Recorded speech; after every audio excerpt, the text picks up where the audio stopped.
Today's stuff we're going to be learning is Menachot, Daf Yud Gimel. It's the Daf for Shabbat. We're going to get started with a quick review of what we did in the previous class.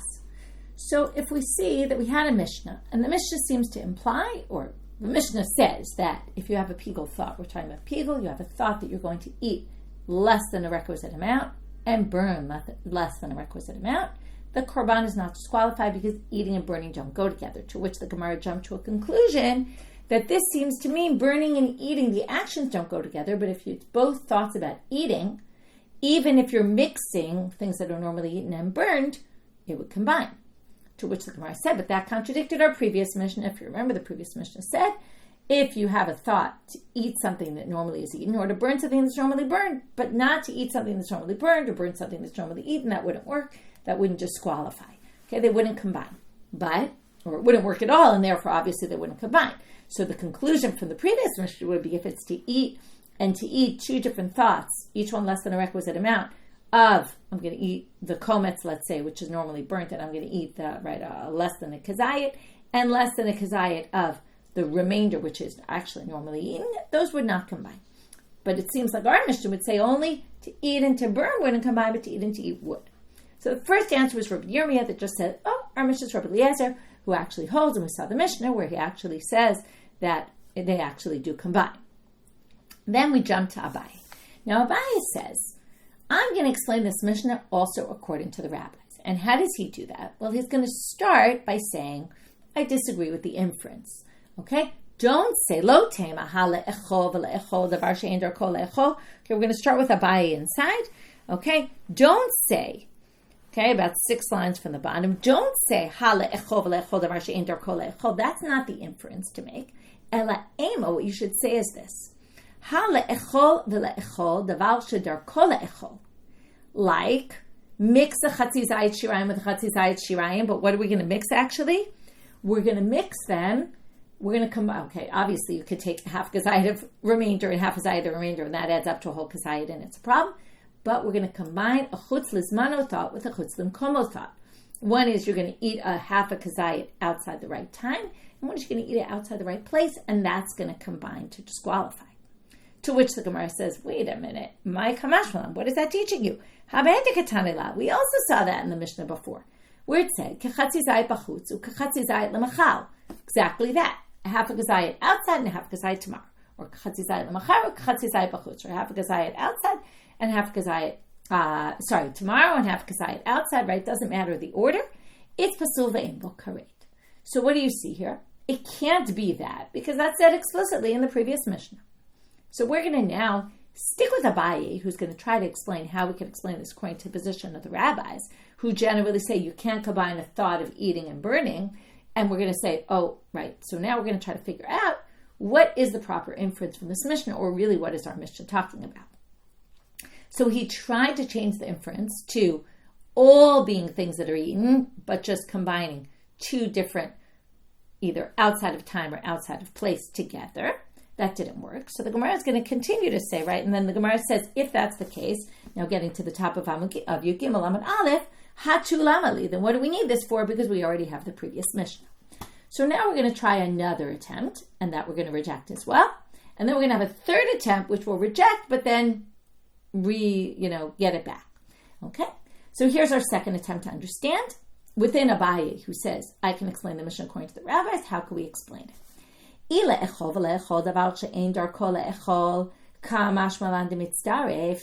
Maybe it's trying to tell you we want to combine something that can't be eaten and something that can be eaten. Now this is what we said before, the beginning, so hold off. Okay, we're going to combine. The thought was I'm going to eat half a zayit of shirayim in the wrong time. And I also have a thought I'm going to eat half a zayit of the kometz outside the right time. Same time, right outside of time. And kamash malan de mitzarif. And maybe the Mishnah is telling us they do combine. But, okay, now this already we kind of rejected, but we're suggesting it anyway. But the Gemara says there's some problems with the girsa here, okay? Because, first of all, this is a little bit of a problematic question in the first place, because we already rejected this, and since the other Mishnah says it, and that's what the Gemara is going to say, which is the previous Mishnah, right? Dereisha Shmat mina kechatzi zayit. Okay, now you have to change the girsa. But the point being, meresha shmat mina. We already learned it from the resha. Where is that? Right? We already learned from the resha that they don't combine. In other words, you can't say that this Mishna is coming to tell you, oh, you could combine a half kazayit of shirayim and a half kazayit of a kometz. When the kometz burnt, the shirayim is eaten, and you're only talking about eating. I'm going to eat this and I'm going to eat that, and they combine, because that already in the previous Mishnah is clear that they don't, because there is no pigul thought. There is no pigul thought for eating something that normally is burnt. So it can't be that. Okay, like I said, it's a bit of a difficult suggestion, because we already started in the beginning and said that can't possibly be. So that's why there's different versions. Each version is somewhat problematic. Okay, third option. And here we're going to finally have our answer, even though we're going to first reject it. Now I'm going to read what's in parentheses, even though it clearly is some added text, which is coming just to explain, but at least it doesn't contradict our version, which is, if it's le'echol ulahaktir, maybe it's to eat and to burn. Tihi gufa kamashma. In other words, until now we kept saying this Mishna is coming to infer something. It's not coming to infer anything. Maybe it's just coming to tell us that you can't combine a thought about eating and a thought about burning. That's what it means. He gufa kamashma. It's coming to teach us about itself. Well, miduka dereisha shmat mina. But again, you can infer that from the previous Mishnah. Why? Well, logic would state like this. If you can't have a thought about combining, right, the previous Mishnah said you can't have a thought about eating something that's not normally eaten, which means obviously you can't combine something to eat shirayim, which is eaten, combine it with to eat something that's normally burnt, right? So if to eat and to eat, davar she'enu darko le'echol, amart lo mitztaref, le'echol ulaktir mabaya. Now here we're going to show why this is totally unnecessary. Because if you can't combine to eat and to eat something that's not normally eaten, shirayim and kometz, like those two things don't combine even if you're in the language of eating, for sure you can't combine a thought about eating and a thought about burning. Wouldn't that be obvious? To which the Gemara is going to say, no, actually not. Because, and with this we'll end the section and the chapter, because now they say, you actually, we do need to tell you that. In other words, from the previous Mishnah, it said, pigul is only a thought about eating something that's normally eaten, burning something that's normally burned. However, maybe you still can combine to eat a half a zayit and to burn a half a zayit. Why? Because you needed us to teach you that. Because you obviously can't combine eating the shirayim, which is normally eaten, and eating the kometz, which is normally burned, because one is normally burned and not eaten. So that's why they don't combine. And that's, right, they're deloki orcha kamachashiv. That's not the normal way to do it. You don't eat the shirayim, you burn them. Aval hacha, debahaiki orcha kamachashiv, ubahaiki orcha kamachashiv, emalit starif, kamash malan. But by us, you might have said, wait a minute, maybe a thought of eating what normally is eaten and burning what's normally burning. Now, eating and burning are two different actions, but each one is relating to, I'm going to eat the shirayim tomorrow, and I'm going to burn the kometz tomorrow. Both are thoughts of doing the right thing with the, obviously, in a wrong manner. I'm going to eat the stuff that's eaten, burn the stuff that's burned tomorrow, which is not allowed. But maybe they would combine because each is done in the way it's supposed to be done. Kamash malan, that's why the Mishnah has to come and tell us that it's not the case. They don't combine, even though you might have thought so. So that's the whole explanation here as to what this is coming for, which it means that you can explain this according to the rabbis, because there is no inference like we thought. We thought there was an inference that contradicts the rabbi's position, but no. So we're left with two explanations. Either it's Rabbi Eliezer, and it really does conflict with the rabbis, and we really do assume that that assumption is true, which is to eat and to eat would actually combine, even though you're combining one thing that's eaten and one thing that's burned. According to Abaye, no, that's not the case. We don't have to explain it that way. You could explain the Mishnah according to the rabbis, and in this manner that we just did, which is it's not coming for any inference, because really we rejected all those possibilities of what the inference could be. It's really coming for itself. And with that, Hadran alach kol Menachot, Mazal Tov for finishing the first chapter of Menachot. Okay, now we're going to start with the second chapter. And as we've been seeing until now, this is all, again, continuing to be very parallel to Zvachim. hakometz et hamincha le'echol shiareha, o la'aktir kumtza lemachar. So you take a kometz from the mincha to eat the shirayim, or to burn the kometz tomorrow. Okay?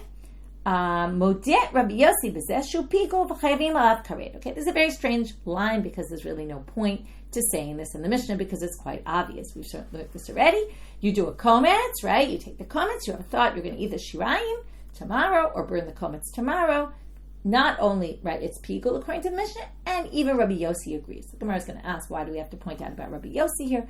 And really it's building up for the next part, which is, what about laktir levona talamachal? What if you have a thought to burn the levona, the frankincense, tomorrow? Now let's just talk again about the process. You take the dough, you put it in a klei sharet. Then, when it's in the klei sharet, you add the oil, you add the frankincense, then you bring it to the altar, you move the frankincense over to the side, you go into the part where there's the oil and the batter, the Kohen takes the kometz, not you, the Kohen takes the kometz out, then puts it in a sanctified vessel. Remember also this was in a sanctified vessel, puts that in a new sanctified vessel, and then burns it on the altar. And then takes the levona, the Kohen then gathers whatever levona is in there and takes and burns all the levona on the altar. Now, in order to permit the shirayim, you have to do both the kometz and the levona have to be burnt on the altar. So now the Mishnah says, if you have a thought lahaktir levonata lemachal, Rabbi Yosi omer pasul ve'en bo karet. He says, even though it's a pigul thought, and normally chutz lizmana is a problem, he says it's actually disqualified, but there is no karet. This isn't really pigul. Chachamim obrim, this is what the chart has. The Chachamim say, what do you mean? It's pigul. Okay, when you have a thought during the kmitza, now I didn't really stress this. You're having a thought that while you're kometz et mincha, okay, this goes back to the beginning of the Mishnah, you take the kometz, and while you're taking the kometz of the mincha, of the dough, you have a thought that you're going to burn the levona tomorrow. So Rabbi Yosi says that's not correct. We're going to have to wait till the Gemara to understand why. Reish Lakish is going to help us out on it. V'chachamim obrim pigul v'chayavim alav karet. Chachamim say, what do you mean? Both the pigul, both the kometz has to be burned and the frankincense has to be burned. So therefore, if you have a thought about the frankincense, of course it disqualifies the korban, and it's karet. Remember, the karet is if you eat it. Amrulo mashina zeh min hazevach. They said to Rabbi Yosi, why is this any different from a zevach? What happens in a zevach? You have a thought while you're sprinkling the blood of the animal that if you burn the imurim on the altar, now the imurim are not the blood, they're two different things, like the frankincense and the kometz. So why is it any different? Amar lahen. This is what I mean. It's very different. Hazevach damo b'saro v'imurav echad. The blood, the flesh, the imurim, that's all the same. Right? Ulevona, so any thought while you're doing the blood about the meat or about the imurim, the fatty parts that you're going to burn on the altar, or the meat that's permitted to eat, that's all one and the same. It all comes from the same animal. Livonai, the livonai is a distinctly separate part of the mincha. Now it's true you put it together, but it's separate. Obviously the rabbis think because you put it together in one vessel, it's all kind of the same. But Rabbi Yosi doesn't think so. So the first question the Gemara asks is not yet what's Rabbi Yosi's position. First they want to know, why do they have to tell us that Rabbi Yosi agrees in the classic case of pigul? So they say, really, they just brought that mishum de Abaye lemitne seifa la'aktir levonatan lemachal, Rabbi Yosi omer pasul ve'en bo karet. Well, they really wanted to tell you the next part, which is that Rabbi Yosi disagrees with the rabbis, which is the central part of the Mishnah. And he said, and ma'u detemina, you might have thought. Now here we go. What might you have thought? And this is going to get into what's the reason for Rabbi Yosi. First, we're going to say what's not the reason for Rabbi Yosi. You might have thought that it's maybe because he holds ein mefaglim b'chatzi matir. Okay, this is something we saw in Zvachim, if you remember, that you can't, there's no pigul in a chetzi matir. What's a chetzi matir? Well, here we have two things that permit. We have the kmitza has to be burned and the levona has to be burned. So if you have a pigul thought in only half of the matir, half of the idea, if you remember, pigul is all about the matir, the idea, it's where you have a thought in the action that actually permits something else. So you might have thought that maybe that's what Rabbi Yosi holds, in which case, any case of a mincha he's going to disagree. Because in every case of a mincha that you do, unless you have a pigul thought also when you're kometz the mincha and also when you take the levona. But if you have a pigul thought only when you're kometz the mincha,